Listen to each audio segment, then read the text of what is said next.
विधानसभा में सिर्फ और सिर्फ इकलौती मैं कहूंगी कि अपने समाज से जो खड़ी होकर के अपने लोगों के लिए लड़ाई लड़ रही है, चाहे वो हमारे बच्चों के लिए हो, हमारी शिक्षा के लिए हो, हमारे माता पिता के लिए हो, हमारी सड़क की लड़ाई हो, हमारी बिजली की लड़ाई हो,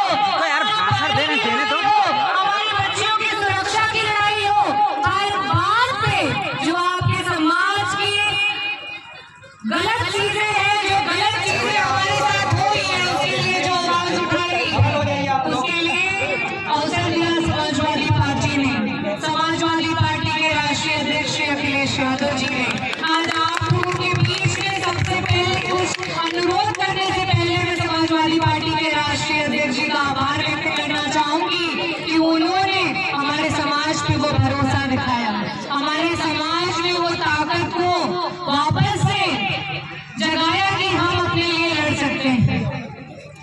आज इस प्रचार में आपके बीच में प्रत्याशी जो है वो बहुत पुराने प्रत्याशी हैं, पहले भी विधायक रहे हुए हैं, बहुत सीनियर मेंबर हैं। बहुत सारे लोग दूसरी पार्टी से भाजपा वाले आ रहे हैं और बड़ी बड़ी बातें करके जा रहे हैं, कभी जात पे, कभी धर्म पे आपको बता रहे हैं कि अरे तू वहां वोट कर वो, अरे तू वहां वोट कर वो।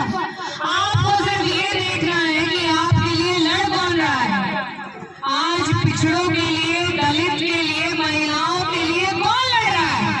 जिनकी सरकार है वो महंगाई की चरम सीमा पार कर चुके हैं, जिनकी सरकार है वो हमारे बच्चों को नौकरियों में नहीं आने देना चाहते हैं, जिनकी सरकार है वो हमारे बच्चों को पढ़ाई लिखाई नहीं करने देना चाहते हैं, जिनकी सरकार है वो हमें किसानी नहीं करने देना चाहते हैं, जिनकी सरकार है वो हमें व्यापार नहीं करने देना चाहते हैं, जिनकी सरकार है अगर सब सुनना चाहते हैं तो ये जान लीजिए कि वो हमें सर उठा करके जीने भी नहीं देना चाहते हैं।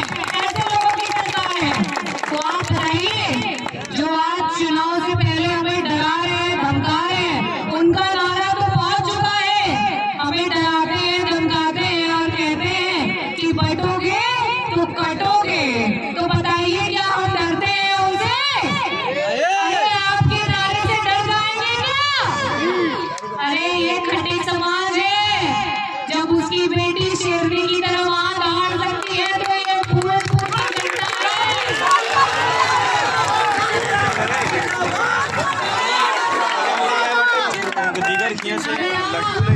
मेरे समाज के लिए एक कदम आगे बढ़ाएंगे, उनको एक बार हौसला देंगे और एक बार वादा करेंगे। दुनिया ले तो ये आपके लिए जान लेने को भी तैयार रहेगी। ऐसा समाज ही ऐसी जनता है, अगर ये एक बार वादा कर देती है तो वादा करने के बाद भूलती नहीं है। तो मैं तो यहाँ सिर्फ बताने आई हूँ, जो लोग मुझसे कह रहे थे अरे दीदी फूल फूल चल लीजिए, आपका समाज है, तो मैं उन्हीं लोगों को बताने आई कि जब उनकी बेटी और उनकी बहन आकर के बात कर लेती है और बातों को समझा देती है तो उसके बाद उसका समाज एकजुट हो जाता है, एक साथ हो जाता है। और आज समाजवादी पार्टी जिस तरीके से पिछड़ों के लिए, दलितों के लिए लड़ रही है, समाजवादी पार्टी राष्ट्रीय अध्यक्ष श्री अखिलेश यादव जी जिस तरीके से आपकी लड़ाई को लड़ रहे हैं, आज हमारा भी यही कर्तव्य बनता है कि हम उनके कंधों को, उनके हाथों को मजबूत करें। और आज ये आगाज उपचुनाव का है और इसका अंजाम आपको 27 में मिलेगा। आज अगर आप बटन दबाएंगे तो 27 में आप राष्ट्रीय अध्यक्ष जी को मुख्यमंत्री बनाएंगे कि नहीं बनाएंगे? अरे जो डराता है और बोलता है कि बटोगे कटोगे, उसको देखना है कि जो कहता है कि साथ चलोगे तो साथ बढ़ोगे, उसके साथ चलना है। हमें तो सकारात्मक राजनीति करनी है, हमें लड़ाई झगड़ा नहीं करना, हमें भेदभाव नहीं करना। हम तो जानते हैं कि ये देश, ये मिट्टी हर जाति की है और धर्म की, लेकिन जो चीज है जिसके साथ हम समझौता नहीं कर सकते, मुझे लगता है हमारे खून में, हमारे रग में, और वो है कि हम किसी के सामने सर झुका मानते हो कि नहीं मानते हो?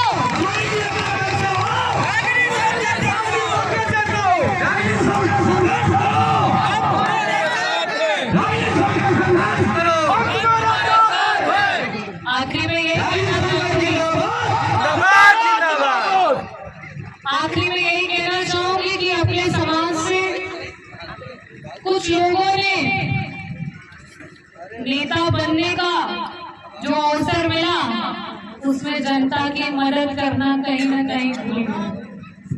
कहीं न कहीं जनता को जागरूक करना, उनके साथ खड़े रहना भूल गए। शायद उसी का आज ये परिणाम है कि सदन में आवाज नहीं गूंजती। तो मेरा आपसे यही अनुरोध है कि ऐसे लोगों की बातों में कतई नहीं आना है, जिन्होंने आपके वोट का मान नहीं रखा और अपनी तिजोरियां भरी, अपने तल्ले दर तल्ले बनाते चले गए और जब आपको जरूरत पड़ी तो आपके लिए कहीं दिखाई नहीं दी। मैं राजनीति में सिर्फ एक ही सपने के साथ आई कि आज अगर ये दलित समाज की बेटी, दलित समाज की बहन डॉक्टर बन सकती है, विधायक बन सकती है, तो हमारे समाज के बच्चे भी बन सकते हैं।